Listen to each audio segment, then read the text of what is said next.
Hi friends, welcome back to my channel. ಎಲ್ಲರೂ ಹೇಗಿದ್ದೀರಾ? I hope ಎಲ್ಲರೂ ಚೆನ್ನಾಗಿದ್ದೀರಾ ಅಂತ ಅಂದ್ಕೊಳ್ತಿದ್ದೀನಿ. ನಾನು ಬೆಳಗ್ಗೆ ಮನೆ ಮುಂದೆ ಹಾಕುವಂತಹ ಸಿಂಪಲ್ ಆಗಿರುವಂತಹ ರಂಗೋಲಿಯನ್ನು ಯಾವ ರೀತಿ ಹಾಕೋದು ಅಂತ ಹೇಳಿ ತೋರಿಸ್ಕೊಡ್ತಿದ್ದೀನಿ. ಈ ರಂಗೋಲಿಯನ್ನು ನಾವು ತುಂಬ ಬೇಗ ಈಸಿಯಾಗಿ ಹಾಕ್ಬೋದು. ಈ ರೀತಿಯಾಗಿ ಫ್ಲವರ್ ರೀತಿ ಬರುತ್ತೆ. ಇದು ಬಂದುಬಿಟ್ಟು 7ರಿಂದ 4 ಚುಕ್ಕಿದು. ಈ ವಿಡಿಯೋ ನಿಮ್ಗೆ ಇಷ್ಟವಾದರೆ ಲೈಕ್ ಮಾಡಿ, ಹಾಗೆ ನನ್ನ ಚಾನಲ್ನ ಸಬ್ಸ್ಕ್ರೈಬ್ ಮಾಡ್ಕೊಳ್ಳಿ. ಸಬ್ಸ್ಕ್ರೈಬ್ ಮಾಡೋದ್ರಿಂದ ನಾನು ಮಾಡುವಂತಹ ಎಲ್ಲ ಹೊಸ ವಿಡಿಯೋಗಳ ನೋಟಿಫಿಕೇಷನ್ ನಿಮಗೆ ಬರುತ್ತೆ. ನೀವು ನನ್ನ ವಿಡಿಯೋನ ಫಸ್ಟ್ ನೋಡ್ಬೋದು. ನಾನು ಆಲ್ರೆಡಿ ಈ ರಂಗೋಲಿಯನ್ನು ಬಿಡಿಸ್ಬಿಟ್ಟು ಬಣ್ಣನ ಹಾಕಿದ್ದೆ. ಇದನ್ನ ಯಾವ ರೀತಿ ಹಾಕೋದು ಅಂತ ಹೇಳಿ ಇವಾಗ ನಾನು ತೋರಿಸ್ತಿರೋದು. ಈ ರೀತಿಯಾಗಿ ಚಿಕ್ಕ ರಂಗೋಲಿ ಆದರೆ ನಾವು ಬೆಳಗ್ಗೆ ಬೇಗ ಹಾಕೋದಕ್ಕೆ ಈಸಿ ಆಗುತ್ತೆ. ಇಲ್ಲಿ ನಾನು ಕರ್ಬೂಜ ಹಣ್ಣನ್ನು ತೊಗೊಂಡಿದ್ದೀನಿ. ಈ ಕರ್ಬೂಜ ಹಣ್ಣನ್ನು ಯೂಸ್ ಮಾಡ್ಕೊಂಡ್ಬಿಟ್ಟು ಯಾವ ರೀತಿಯಾಗಿ ನಾನು ಜ್ಯೂಸ್ ಮಾಡ್ತೀನಿ ಅಂತ ಹೇಳಿ ತೋರಿಸ್ಕೊಡ್ತಿದ್ದೀನಿ. ಈ ರೀತಿಯಾಗಿ ಕರ್ಬೂಜ ಹಣ್ಣನ್ನು ಕಟ್ ಮಾಡಿಕೊಂಡು ಇದ್ರ ಒಳಗಡೆ ಬೀಜಗಳಿರುತ್ತಲ್ವ, ಇದನ್ನು ಈ ರೀತಿಯಾಗಿ ಸ್ಪೂನಲ್ಲಿ ತೆಗಿತಾ ಇದ್ದೀನಿ. ಈ ರೀತಿಯಾಗಿ ನೋಡಿ, ಈ ರೀತಿಯಾಗಿ ತೆಗೆದುಬಿಟ್ಟು ಇವಾಗ ಸಿಪ್ಪೆನೆಲ್ಲ ತೆಗೆದುಬಿಟ್ಟು ಇದನ್ನು ಈ ರೀತಿಯಾಗಿ ಚಿಕ್ಕ ಚಿಕ್ಕ ಪೀಸ್ಗಳಾಗಿ ಕಟ್ ಮಾಡ್ಕೊಳ್ತಿದ್ದೀನಿ. ಈ ಕಟ್ ಮಾಡ್ಕೊಂಡಾಗಿದೆ. ಇದನ್ನು ನನಗೊಂದು ಮಿಕ್ಸಿ ಜಾರ್ಗೆ ನಾನು ಇದನ್ನು ಹಾಕ್ಕೊಳ್ತಿದ್ದೀನಿ.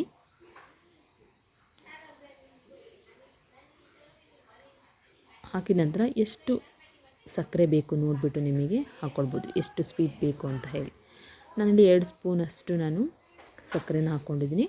ಹಾಗೆ 1 ಲೋಟದಷ್ಟು ನಾನು ಹಾಲನ್ನು ಹಾಕ್ಕೊಂಡಿದ್ದೀನಿ. ನೋಡಿ, ಈ ರೀತಿಯಾಗಿ ಇವಾಗ ಇದನ್ನ ಗ್ರೈಂಡ್ ಮಾಡ್ಕೊಂಡಿದ್ದೀನಿ. ಇದನ್ನು ಗ್ರೈಂಡ್ ಮಾಡ್ಕೊಂಡ ನಂತರ ಇದನ್ನು ನೋಡಿ, ಇದು ಸಬ್ಜಾ ಸೀಡ್ಸ್ ಅಂತ ಹೇಳ್ತಾರಲ್ವ, ಇದು ಅಥವಾ ಕಾಮ್ ಕಸ್ತೂರಿ ಬೀಜ ಅಂತ ಹೇಳಿ ಕರೀತಾರೆ. ಅದನ್ನು ಈ ರೀತಿಯಾಗಿ ಇದನ್ನು ನಾನು ಒಂದು 1/2 ಅವರ್ ನೆನೆಸ್ಬಿಟ್ಟು ಇದಕ್ಕೆ ಹಾಕ್ತಿದ್ದೀನಿ. ನೋಡಿ, ಇವಾಗ ಕರ್ಬೂಜ ಹಣ್ಣಿನ ಜ್ಯೂಸ್ ರೆಡಿ ಆಗುತ್ತೆ. ಈ ಕರ್ಬೂಜ ಹಣ್ಣಿನ ಜ್ಯೂಸ್ ನಮ್ಮ ದೇಹಕ್ಕೆ ತುಂಬಾ ಒಳ್ಳೆಯದು. ಹಾಗೆ ನಾವೇನು ಸಬ್ಜಾ ಸೀಡ್ಸನ್ನು ಬಳಸಿದ್ದೀವಿ, ಇದು ನಮ್ಮ ದೇಹಕ್ಕೆ ತುಂಬ ತಂಪನ್ನು ಕೊಡುತ್ತೆ. ನೀವು ಈ ಜ್ಯೂಸನ್ನು ಒಂದು ಸಲ ಟ್ರೈ ಮಾಡಿ ನೋಡಿ. ಮೊಳಕೆ ಕಾಳಿಗೆ ನಾವು ಯಾವ ರೀತಿ ಊಟಕ್ಕೆ ಒಂದು ಸೈಡ್ಸನ್ನು ಮಾಡ್ಕೊಳ್ಬೋದು ಅಂತ ಹೇಳಿ ತೋರಿಸ್ಕೊಡ್ತಿದ್ದೀನಿ. ನಾನಿಲ್ಲಿ ಒಂದು ಪಾತ್ರೆಗೆ 2 ಸ್ಪೂನಷ್ಟು ತುಪ್ಪ ಹಾಕ್ಕೊಂಡಿದ್ದೀನಿ.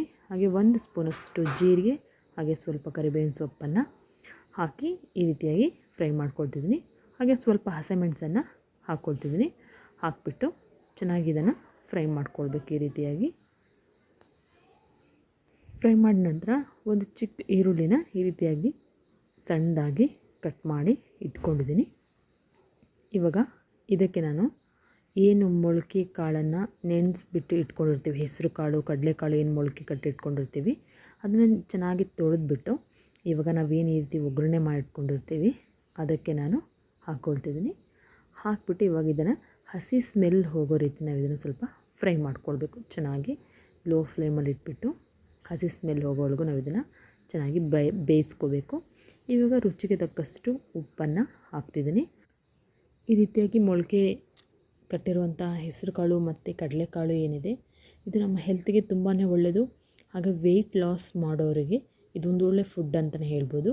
ಇದರಲ್ಲಿ ಹೆಚ್ಚಿನ ಪ್ರೋಟೀನ್ಸ್ಗಳು ನಿಮಗೆ ಸಿಗತ್ತೆ. ಈ ರೀತಿಯಾಗಿ ನಾನು ಚೆನ್ನಾಗಿ ಇದನ್ನು ಹಸಿ ಸ್ಮೆಲ್ ಹೋಗೋ ರೀತಿ ಬೇಯಿಸ್ಕೊಂಡ್ಬಿಟ್ಟಿದ್ದೀನಿ.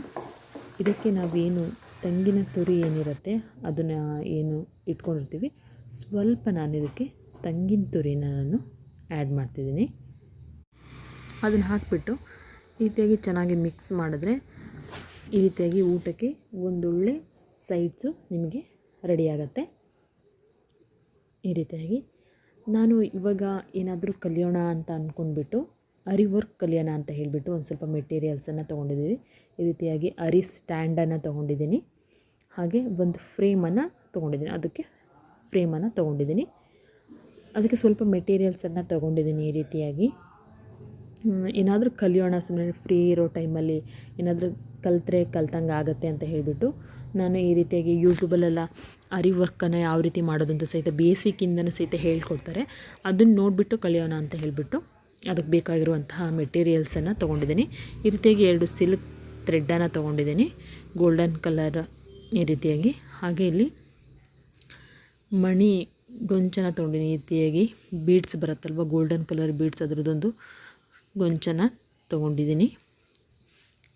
ಇದು ಹಾಗೆ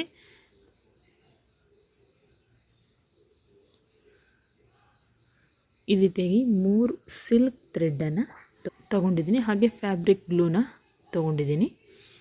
ಹಾಗೆ ಇದು ಜರ್ದೋಸಿ, ಗೋಲ್ಡನ್ ಕಲರ್ ಜರ್ದೋಸಿಯನ್ನು ತೊಗೊಂಡಿದ್ದೀನಿ. ಹಾಗೆ ಗೋಲ್ಡನ್ ಕಲರ್ ಕುಂದನ್ಸ್ನ ತೊಗೊಂಡಿದ್ದೀನಿ. ಈ ರೀತಿಯಾಗಿ ಕಲರ್ಸ್ ಇದೆ. ಈ ರೀತಿಯಾಗಿ ರೌಂಡ್ ಶೇಪು, ವಿ ಶೇಪ್ ಆಗಿರ್ಬೋದು, ಈ ರೀತಿಯಾಗಿ 4 ಥರ ಶೇಪ್ದು ಕುಂದನ್ಸ್ನ ತೊಗೊಂಡಿದ್ದೀನಿ. ಹಾಗೆ ಸಿಲ್ವರ್ ಕಲರ್ ಮೈಕ್ರೋ ಬೀಡ್ಸನ್ನು ತೊಗೊಂಡಿದ್ದೀನಿ. ಐತೆ ನೋಡಿ. ಹಾಗೆ ಇದು ಗ್ರೀನ್ ಕಲರ್ ಕಟ್ ಬೀಡ್ಸ್, ಹಾಗೆ ಇದು ಗೋಲ್ಡನ್ ಕಲರ್ ಕಟ್ ಬೀಡ್ಸನ್ನು, ಇದು ಬಂದುಬಿಟ್ಟು 20 ಗ್ರಾಮ್ ಅನಿಸುತ್ತೆ. ಹಾಗೆ ಒಂದು ಸಿಲ್ವರ್ ಕಲರು ಝರಿ ಥ್ರೆಡ್ಡನ್ನು ತೊಗೊಂಡಿದ್ದೀನಿ. ಇದೊಂದು ಪಿಕಾಕ್ ಗ್ರೀನ್ ಕಲರು ಇದು. ಹಾಗೆ ಇದು ಹೇರ್ ಬ್ಯಾಂಡ್ ಮಾಡೋದು ಆಕ್ಸೆಸರೀಸ್ ಇದು. ನೆಕ್ಸ್ಟ್ ವೀಡಿಯೋದಲ್ಲಿ ಇದನ್ನು ಹಾಕ್ತೀನಿ ಯಾವ ರೀತಿ ಮಾಡೋದು ಅಂತ ಹೇಳಿ. ಹಾಗೆ ನಾನಿಲ್ಲಿ ಕ್ರೋಶನ ತೊಗೊಂಡಿದ್ದೀನಿ. ಅಂದರೆ ಒಂದೊಂದು ಡಿಸೈನ್ಗೆ ಒಂದೊಂದು ರೀತಿಯಾದಂಥ ಕ್ರೋಶನ ಬಳಸ್ತಾರೆ. ಅದನ್ನು ಸಹಿತ ನಾನು ಕ್ರೋಶನ ತೊಗೊಂಡಿದ್ದೀನಿ. ಹಾಗೆ ಮಾರ್ಕ್ ಮಾಡ್ಕೊಳ್ಳೋಕ್ಕೆ ಅಪ್ಸರಾ ಪೆನ್ಸಿಲನ್ನು ತೊಗೊಂಡಿದ್ದೀನಿ. ಅಂದರೆ ಬಟ್ಟೆ ಮೇಲೆ ಡಿಸೈನ್ಸ್ಗಳನ್ನು ಮಾಡ್ಕೊಳ್ತೀವಲ್ವ, ಅರಿವರ್ಕ್ ಮಾಡೋದಕ್ಕೆ. ಹಾಗಾಗಿ 2 ಪೆನ್ಸಿಲನ್ನು ತೊಗೊಂಡಿದ್ದೀನಿ. ಹಾಗೆ ನಾನು ಇಲ್ಲಿ ಪಂಚ್ ಮಾಡೋ ಅಂಥದ್ದು ಇದನ್ನು ತೊಗೊಂಡಿದ್ದೀನಿ. ಈ ರೀತಿಯಾಗಿದು ಇದಕ್ಕೆ 60 ರೂಪೀಸ್ ಅನಿಸುತ್ತೆ. ಹಾಗೆ ಒಂದು ಕಟ್ಟರನ್ನು ತೊಗೊಂಡಿದ್ದೀನಿ, ಇಯರಿಂಗ್ಸ್ ಮಾಡೋದಕ್ಕಾಗಿ ಯಾವುದಕ್ಕಾದ್ರೂ ಬರುತ್ತೆ ಅಂತ ಹೇಳ್ಬಿಟ್ಟು. ಇಷ್ಟು ನಾನು ಅರಿ ವರ್ಕ್ ಮೆಟೀರಿಯಲ್ಸನ್ನು ತೊಗೊಂಡಿದ್ದೀನಿ. ನೆಕ್ಸ್ಟ್ ವೀಡಿಯೋದಲ್ಲಿ ನಾನು ಯಾವ ರೀತಿಯಾಗಿ ಕಲ್ತಿದ್ದೀನಿ ಯೂಟ್ಯೂಬ್ ನೋಡಿಬಿಟ್ಟು ಅಂತ ಹೇಳಿಬಿಟ್ಟು ತೋರಿಸ್ಕೊಡ್ತೀನಿ. ಹಾಗೆ ನಮ್ಮ ಮನೆಯವರು ಸ್ವೀಟ್ ಕಾರ್ನರನ್ನು ತೊಗೊಂಡಿದ್ರು. ಸಂಜೆ ಒಂದು ಏನಾದ್ರು ತಿನ್ನಬೇಕು ಅಂತ ಅನ್ಸುತ್ತೆ, ಹಾಗಾಗಿ ಸ್ವೀಟ್ ಕಾರ್ನರನ್ನು ಬೇಯಿಸಿದ್ದೆ. ನೀರು ಹಾಕ್ಬಿಟ್ಟು ಅದಕ್ಕೆ ಸ್ವಲ್ಪ ಈ ರೀತಿಯಾಗಿ ಹಾಗೆ ಸ್ವಲ್ಪ ಉಪ್ಪನ್ನು ಹಾಕ್ಬಿಟ್ಟು ಇದನ್ನು ಬೇಯೋದಕ್ಕೆ ಇಟ್ಟಿದೆ. ಯಾರಿಗೆ ತಾನೇ ಸ್ವೀಟ್ ಕಾರ್ನರ್ ಇಷ್ಟ ಆಗಲ್ವಲ್ವ. ನೋಡಿ ಈ ರೀತಿಯಾಗಿ ಅದು ಚೆನ್ನಾಗಿ ಬೆಂದಿತ್ತು. ಅದನ್ನು ಕೂಡ ಸಂಜೆ ಟೇಸ್ಟ್ ಮಾಡಿದ್ವಿ ಈ ರೀತಿಯಾಗಿ. ಅದಕ್ಕೆ ಉಪ್ಪು ಖಾರ ಹಾಕಿದ್ರು ಇನ್ನೂ ಟೇಸ್ಟಿಯಾಗಿರುತ್ತೆ ನೋಡಿ ಈ ರೀತಿಯಾಗಿ. ಹಾಗೆ ತರಕಾರಿಗಳನ್ನು ತೊಗೊಂಡಿದ್ವಿ. ಅದನ್ನು ಸ್ವಲ್ಪ ನೀಟಾಗಿ ಜೋಡಿಸಿಟ್ಕೊಂಡು ಸಪ್ರೇಟ್ ಮಾಡಿಬಿಟ್ಟು ತರಕಾರಿಗಳನ್ನು ಜೋಡಿಸಿ ಇಟ್ಕೊಂಡಿದ್ದೀನಿ. ಈ ವಿಡಿಯೋ ಇಷ್ಟವಾದರೆ ಲೈಕ್ ಮಾಡೋದನ್ನು ಮರಿಬೇಡಿ. ಬೇಗ ನಾನು ಕೂಡ 1000 ಸಬ್ಸ್ಕ್ರೈಬರ್ನ ಮಾಡ್ಕೊಳ್ಬೇಕು ಅಂತ ಅಂದ್ಕೊಂಡಿದ್ದೀನಿ. ಪ್ಲೀಸ್ ಎಲ್ಲರೂ ಸಪೋರ್ಟ್ ಮಾಡಿ. ಈ ರೀತಿಯಾಗಿ ಸಪ್ರೇಟ್ ಮಾಡಿದೆ. ಸೌತೆಕಾಯಿ ಈ ರೀತಿಯಾಗಿ ಏನು ಇತ್ತು, ಹಾಗೆ ಹಾಗಲಕಾಯಿ ಇದನ್ನೆಲ್ಲ ಒಂದೊಂದನ್ನೇ ಸಪ್ರೇಟ್ ಮಾಡಿ ಇಟ್ಟೆ. ಕ್ಯಾರೆಟು ಇದೆಲ್ಲ ಈ ರೀತಿಯಾಗಿ ಫುಲ್ ಇದನ್ನೆಲ್ಲದನ್ನ ಸಪ್ರೇಟ್ ಮಾಡಿಬಿಟ್ಟು ಇವಾಗ ಎತ್ತಿಟ್ಟಿದ್ದೀನಿ. ಹಾಗೆ ತರಕಾರಿ ತರುವಾಗ ಕಾಳು ಬೀನ್ಸ್ ಸಹಿತ ತಂದಿದ್ದರು. ಹಾಗಾಗಿ ಸಂಜೆ ಟಿ ವಿ ನೋಡ್ತಾ ಕಾಳು ಬೀನ್ಸನ್ನು ಬಿಡಿಸ್ಕೊಂಡು ಇಟ್ಕೊಂಡಿದ್ದೆ. ನಾಳೆ ರೊಟ್ಟಿ ಪಲ್ಯ ಮಾಡೋಕ್ಕೆ ಈಸಿ ಆಗುತ್ತೆ ಅಂತ ಹೇಳಿಬಿಟ್ಟು. ಈ ವಿಡಿಯೋ ನಿಮಗೆ ಇಷ್ಟವಾದರೆ ಲೈಕ್ ಮಾಡಿ, ಹಾಗೆ ನನ್ನ ಚಾನಲ್ನ ಸಬ್ಸ್ಕ್ರೈಬ್ ಮಾಡ್ಕೊಳ್ಳಿ. ಸಬ್ಸ್ಕ್ರೈಬ್ ಮಾಡೋದ್ರಿಂದ ನಾನು ಮಾಡುವಂತಹ ಎಲ್ಲ ಹೊಸ ವಿಡಿಯೋಗಳ ನೋಟಿಫಿಕೇಷನ್ ನಿಮಗೆ ಬರುತ್ತೆ. ನೀವು ನನ್ನ ಎಲ್ಲ ವಿಡಿಯೋಗಳನ್ನು ಫಸ್ಟು ನೋಡ್ಬೋದು. Thank you for watching. Bye.